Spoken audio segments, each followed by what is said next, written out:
امام بخاری اپنی سند سے حدیث لے کر آتے ہیں، نبی صلی اللہ علیہ وسلم نے فرمایا اعفوا اللحا، نبی نے خدا کا پیغام پہنچایا، داڑیاں بڑھاؤ۔ نبی پیغام دے کے بولو نا بھائی، چلے ختم، اللہ کی حجت اپنے بندوں پر تمام۔ اب جب آپ یہ حدیث دیکھیں گے، آپ امام بخاری سے پوچھیں گے نا یہ آپ کو کس نے کہا کہ نبی نے حکم دی؟ امام بخاری سند، مجھ سے فلاں نے، مجھ سے فلاں نے، مجھ سے فلاں نے، پھر ان راویوں کی آپ ہر جگہ تحقیق کر سکتے ہو۔ پھر امام ترمذی بھی بیان کر رہے ہیں، امام مسلم بھی بیان کر رہے ہیں، کیوں؟ کہ کل قیامت کے دن اللہ آپ سے سوال پوچھے کہ میں نے اپنے میسنجر کے ذریعے پیغام پہنچایا تھا کہ اللہ کی طرف سے تمہیں حکم ہے داڑھی بولو نا بھائی بڑھاؤ۔ بس تمہیں اگر کوئی کنفیوژن تھی کہ پتہ نہیں حکم دیا ہے کہ نہیں دیا، تو میں نے تمہاری وہ کنفیوژن دور کر دی تھی۔ بس آپ کہہ سکتے ہیں اللہ اگر تیرا اتنا اہم حکم تھا تیرے حبیب کا، تو میں نے جب داڑھی نہیں رکھی تو سزا کیوں نہیں ملی؟ اللہ کیا کہے گا؟ یہ دنیا دارالامتحان تھی، دارالجزا کیا ہے؟ بولتے کیوں نہیں بھائی؟ اب آپ کی مرضی۔ مولوی صاحب بھی آپ کو یہ حدیث سنا کے جمعہ پڑھا کے گھر نکل جائیں گے، کیونکہ مولوی صاحب کا پولیس سے کوئی تعلق۔ قرآن کہتا ہے نا محمد صلی اللہ علیہ وسلم کے بارے میں کہ لست علیہم بمسیطر، آپ ان پر نگہبان نہیں ہیں۔ میسنجر کا کام حکم پہنچانا ہوتا ہے، منوانا بولو نہیں ہوتا۔ تو میسنجر کا کام پیغام پہنچانا، بس اسی پیغام میں جو خدا نے اپنے حبیب صلی اللہ علیہ وسلم کو دیا، اس میں حکم دیا ان کو پیغام پہنچا دو، بس آگے نہیں کچھ۔ لا تقربوا الزنا، اچھا کچھ پیغام ایسے ہیں جو خدا کی ذات سے نکلے ہیں، براہ راست قرآن کی شکل میں محفوظ ہوئے، کہ اس میں اے نبی، ہم جب کسی کو پیغام دے کے بھیجتے ہیں، بعض دفعہ پیغام اتنا اہم ہوتا ہے کہ وہ لکھ کے دے دیتے ہیں، بھائی یہ پڑھ کے سنا دو، اور بعض دفعہ کہتے ہیں یہ بھی بتا دینا، یہ بھی بتا دینا، تو اس میں میسنجر کے الفاظ اپنے ہوتے ہیں، پیغام بھیجنے والے کا ہوتا ہے۔ حدیث بھی اللہ کا پیغام ہے، الفاظ کس کے ہیں؟ محمد صلی اللہ علیہ وسلم کے۔ قرآن بھی اللہ کا پیغام، الفاظ بھی کس کے؟ اللہ کے۔ تو جو اللہ نے قرآن میں حکم دیا، جو پیغمبر نے قرآن پہنچایا، اور وہ بھی اسی طرح محفوظ ہے، اس میں بھی ذرہ برابر تبدیلی نہیں ہوئی۔ اس پیغام میں کیا ہے؟ لا تقربوا الزنا، ان سے کہہ دو کہ زنا کے قریب بھی پھٹکنے کی اجازت، بولتے کیوں نہیں، زنا کرنا تو دور کی بات۔ آج صبح ایک لڑکی کا فون آیا، 5 سال سے میرا ریلیشن کسی بندے سے، اب وہ شادی نہیں کر رہا۔ میں نے کہا بالکل ٹھیک کر رہا ہے، وہ حرام کاروں کے لیے یہی ہونا چاہیے۔ جب اس نے حرام مزے لے لیے تو وہ کیوں بیوی بنائے گا بھائی؟ کیوں بیوی بنائے گا؟ وہ اس کو حرام چسکے لگ گئے نا، رو رہی ہے، اس کو منع۔ میں نے کہا میں کیوں سمجھاؤں اس کو؟ خدا نے مرد اور عورت کو نکاح کے علاوہ کسی بھی راستے سے قریب جانے کی اجازت بولو نہیں دی ہے۔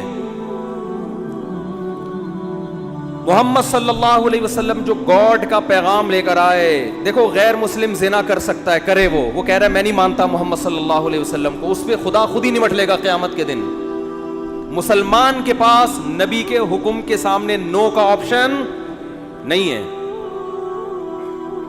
محمد صلی اللہ علیہ وسلم جو پیغام لے کر آئے گاڈ کی طرف سے، اس میں یہ تھا کہ تمہیں 5 ٹائم اللہ کے گھر میں جمع ہو کے میری عبادت کرنی ہے، اور عبادت کا طریقہ بھی بتا دیا۔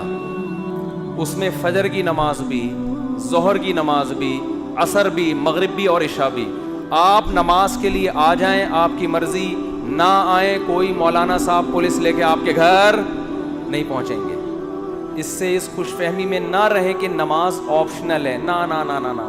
اللہ نے محمد صلی اللہ علیہ وسلم کو اپنا سفیر بنایا، اور آپ کی نبوت پہ سینکڑوں دلائل قائم کر کے بتا دیے کہ تمہارے اوپر میری حجت تمام ہو چکی ہے۔ تم آؤ نہ آؤ تمہاری مرضی. کل قیامت کے دن جب میں انتقام لوں گا تو تم یہ نہیں کہہ سکو گے کہ اللہ معاذ اللہ نقل کفر, محمد صلی اللہ علیہ وسلم کی نبوت صحیح نہیں تھی, یا اللہ مجھے یقین نہیں تھا کہ محمد صلی اللہ علیہ وسلم نے 5 نمازوں کا حکم دیا بھی ہے کہ نہیں دیا.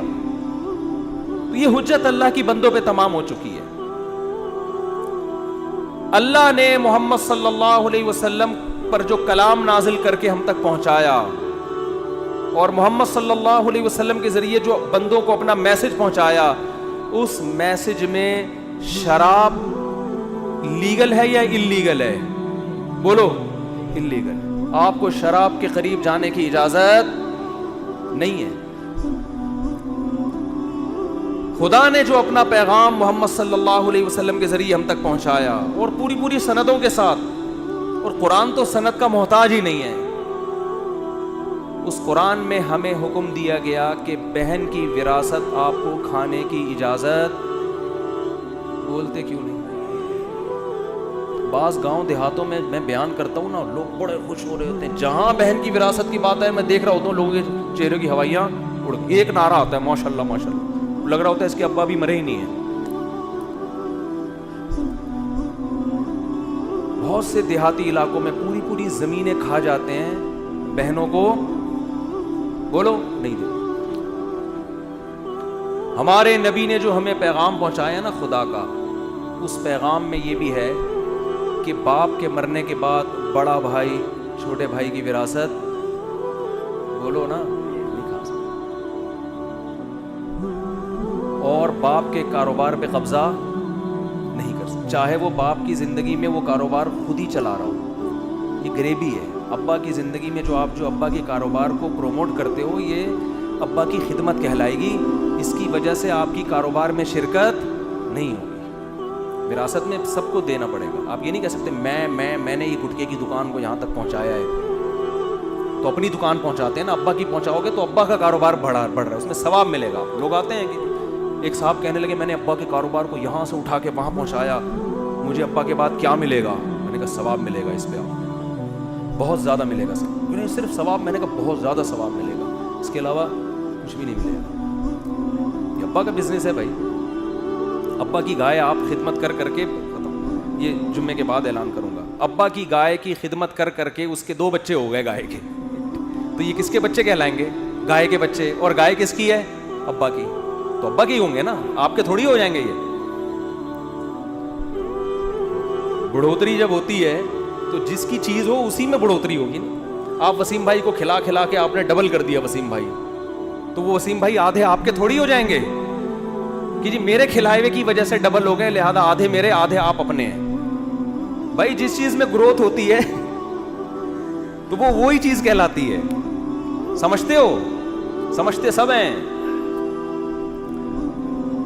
ہاں ایک صاحب کیا کرے یار, مثالیں اتنی ہیں, چھوڑو وقت بھی پورا ہو گیا ہے. تو بھائی یہ جو خدا کے پیغامات ہم تک آئے ہیں نا, اللہ کے پیغامات, ان پیغامات میں کچھ تو آپشنل ہیں, کچھ تو اللہ نے خود ہی اختیار دے دیا. تہجد پڑھو, نہیں پڑھو ٹھیک ہے, پڑھ لو گے اچھی بات ہے, نہیں پڑھو تو ضروری نہیں. اشراق پڑھ لو اچھی بات ہے, نہیں پڑھو تو کچھ غریبیاں بھی رکھی ہیں اللہ نے, وہ تمہاری مرضی. لیکن کچھ ایسے ہیں جس میں جو حلال و حرام سے جن کا تعلق ہے, داڑھی رکھنا ضروری ہے, اور بہنوں کی وراثت ان کے حوالے کرنا ضروری ہے.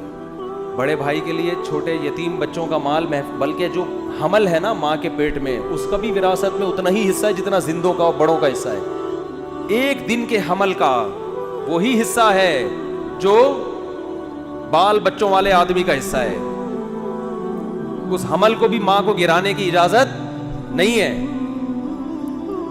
تو یہ خدا کے احکامات ہیں جن میں اللہ نے 2 اور 2 4 کی طرح اپنے دین کو واضح کر دیا ہے. اور اللہ فرماتے ہیں وَلَا تَحْسَبَنَّ اللَّهَ غَافِلًا عَمَّا يَعْمَلُ الظَّالِمُونَ, ظالم جو کچھ کر رہا ہے اللہ کو اس سے غافل نہ سمجھو, کیونکہ یہ دنیا دار الامتحان ہے, دار الجزا نہیں ہے. جزا آخرت میں ہوگی. اللہ مجھے بھی محمد صلی اللہ علیہ وسلم پر حقیقی ایمان نصیب کرے, آپ صلی اللہ علیہ وسلم سے محبت نصیب کرے, اور اللہ ہمیں آپ صلی اللہ علیہ وسلم کی تعلیمات کو فالو کرنے کی توفیق عطا فرمائے۔